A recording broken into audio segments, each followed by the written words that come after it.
Welcome back, everyone. We're now back online and ready to proceed with our third theme. Internationalization.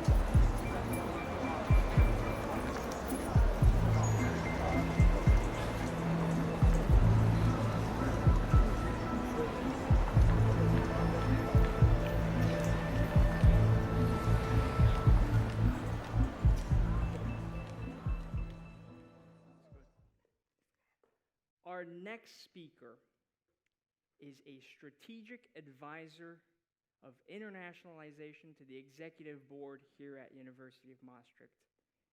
She is responsible for developing and implementing these internationalization projects worldwide, and as such, she is traveling constantly worldwide. We are lucky to have her here today, ladies and gentlemen, Alexandra Rosenbach.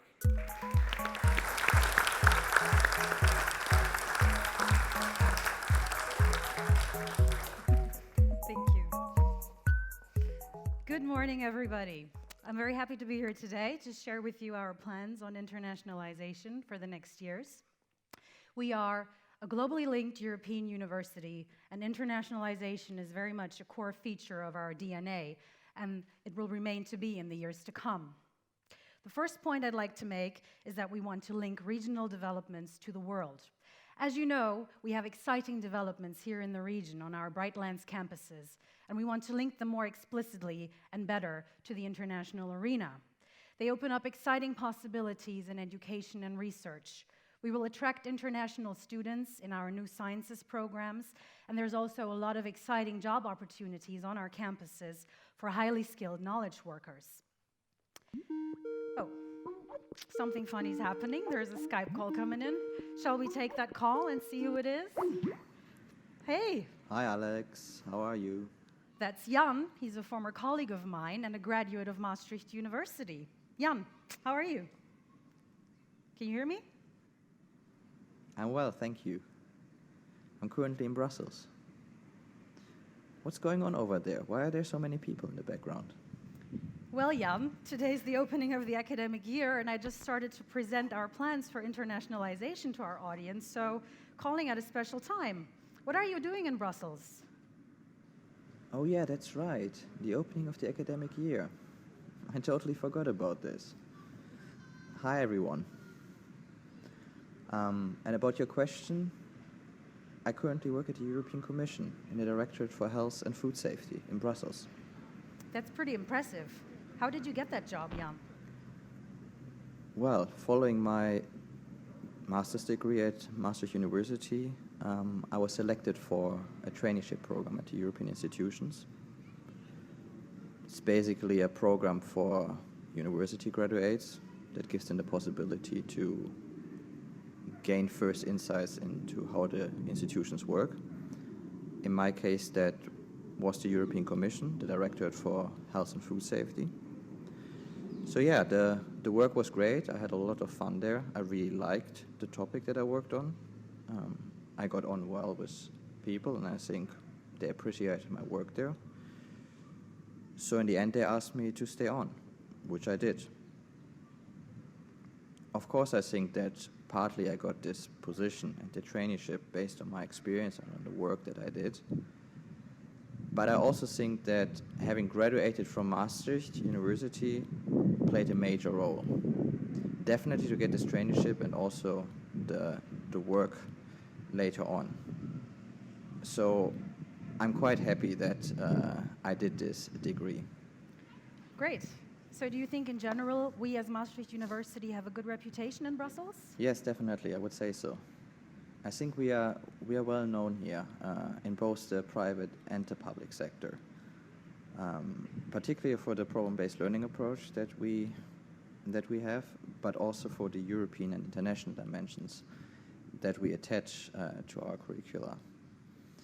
In this respect, I think what is also important is that Maastricht University allows both its student and staff members to spend some time abroad, to broaden their horizon, to gain further insights into a new culture, maybe learn a new language. I think these are all aspects that are highly valued by future employers, particularly here in Brussels, I would say.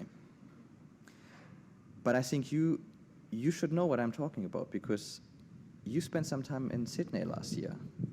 Isn't that right? Oh, it's funny that you mention it, Jan. That's absolutely right.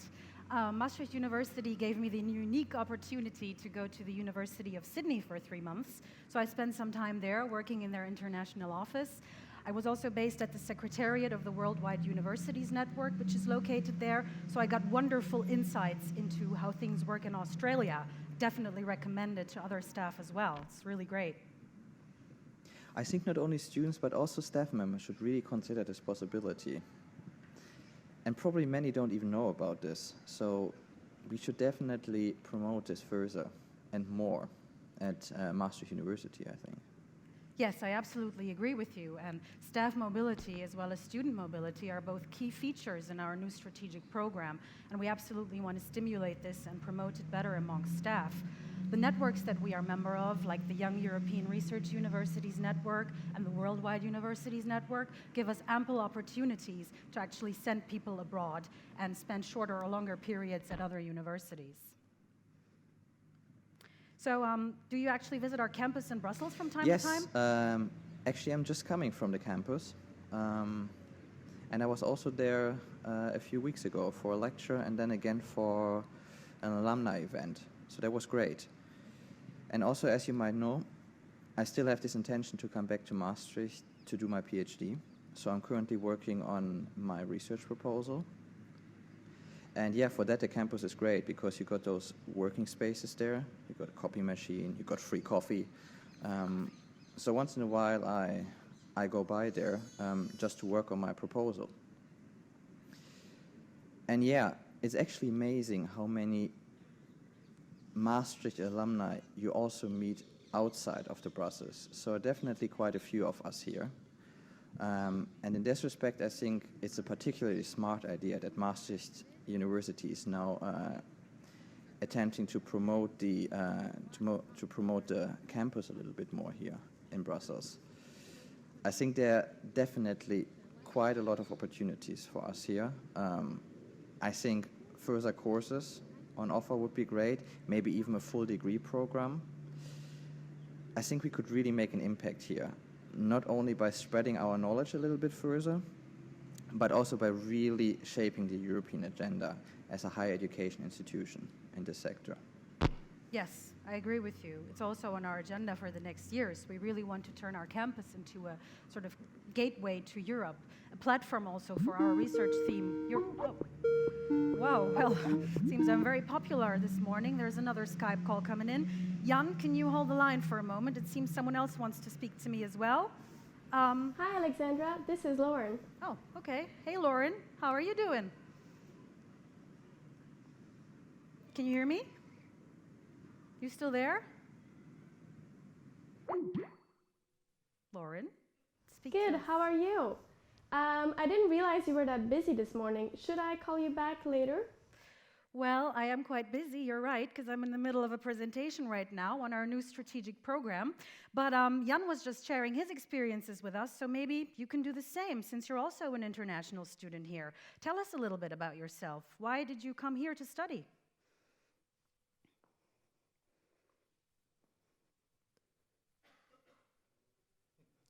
Lauren?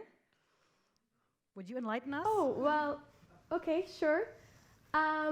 I grew up and I was born and raised in Brussels, Belgium, and I've lived there my whole life. After I graduated high school, I realized that I wanted something different. So I moved to the United States to repeat my senior year in high school there. So I ended up in Oregon. Being there, I quickly realized that I really liked the international environment and I wanted to continue to live in an international community once I would go back home. So I got on the internet and I started Googling, and that's really the moment when the internet led me to Maastricht University. I was immediately attracted by the international staff and student body, and also the study abroad possibilities Maastricht University offers. So I applied and broke the family tradition of studying in Leuven, Belgium, and I have not regretted that decision for one day in my life. Sounds good. Oh, wait. Now the call is breaking up. There she is again. Lauren? In Athens yes, now? sorry, I'm back. Where was I? Oh yeah, I was telling you about how much I enjoy studying at the UM. What I actually really like is the international classroom. I remember in my first year, we were studying Introduction to Law in the first period. Each week, we would cover a different field of law. And in the fifth week, we were discussing constitutional law. And I remember from just reading the book, I didn't really like constitutional law, but that tutorial was actually the most eye-opening and interesting out of all of them. One of the great Greek students started screaming how the Greeks invented democracy and look where we are at now, he said. Whereupon another Italian student was complaining about how one of the Italian parliamentarians is a former model. And in that moment, I realized I never really thought about the issues some other countries are facing. And I know this may sound strange, being from Belgium, the country which is a record holder for not having government for 541 days. So I guess what I'm trying to say here, that such an international classroom really teaches you how to think like a Greek or like an Italian. And I believe that this is a great asset for people hoping to one day work in an international market. Yes, that's totally right, and that's also what we're aiming to do in our international classroom, where we want to equip our students with the competencies that they need later on when they graduate on the labor market. So, Lauren, are you actually also planning on doing a stay abroad like many students do? Will you spend your semester somewhere else? Well, yes, actually, I'm going to Singapore for a semester. I'm really looking forward to this experience because, well, to be honest, I don't really know that much about the Asian culture, but somehow it fascinates me. I'm really happy that the UM offers its students the possibility of studying abroad, because this way I get to learn about a course such as Chinese contract law, and that would generally not be taught here in the Netherlands. So I'm hoping that this experience will teach me so much more than just a different legal system. Sounds good. Oh, wait. We lost the connection, guys. Can we... Well, we were still in the middle of our conversation. Can we try and call Lauren back? Okay, it's ringing. No one picking up? Lauren? Oh, she's here, all the way from either Oregon, Athens, or Singapore. Welcome our global citizen, Lauren. Welcome to the stage. Nice that you join us. You were just enthusiastically talking about Singapore, so maybe you can tell us one more time what you really hope to gain from this experience. Yes, I'm really, really excited. I think it will be a great opportunity for me, and I'm hoping to come home with many, many great memories. Well, I'm pretty jealous of her, even though I also get to travel quite a lot, as was said in the introduction. Actually, I'm behind my desk most of the time, but so I'm pretty jealous of Lauren, who gets to go to Singapore. So I've never been there, and it must be an amazing city. So I hope you come back with many great new experiences and some new cultural adventures. So to wrap things up now, one last thing I would like to ask you, and I'm pretty sure that the audience is also curious about it. As a student, looking at our internationalization strategy, if there's one thing you could change or contribute, what would that be? Do you have an advice for us for the next years? Yes, well, actually I do. I've heard about this thing called virtual mobility. I think some of the faculties here are already experimenting with that. I think it's psychology and medicine faculties. So basically what that is students from here get to collaborate with students from all over the world through e-learning technologies. And for me personally, I think that if I wouldn't be able to go to Singapore, that's really something that I would want to have as an alternative option, because it's truly, it's a whole new dimension to what we've talked earlier, the international classroom. So it would be really great if the UM could look into this on a more broader scale. All right. Thanks for the tip. We'll put it on our list. And I think that's a wrap. And I want to give you a hand and say thank you so much for joining us today. Thanks, Lauren. Thanks, everybody. Thank you. Thank you so much. Thank you so much, Alexandra and Lauren, for showcasing with such a great interactive example one of the distinctive features of our university, its globally mobile students and staff.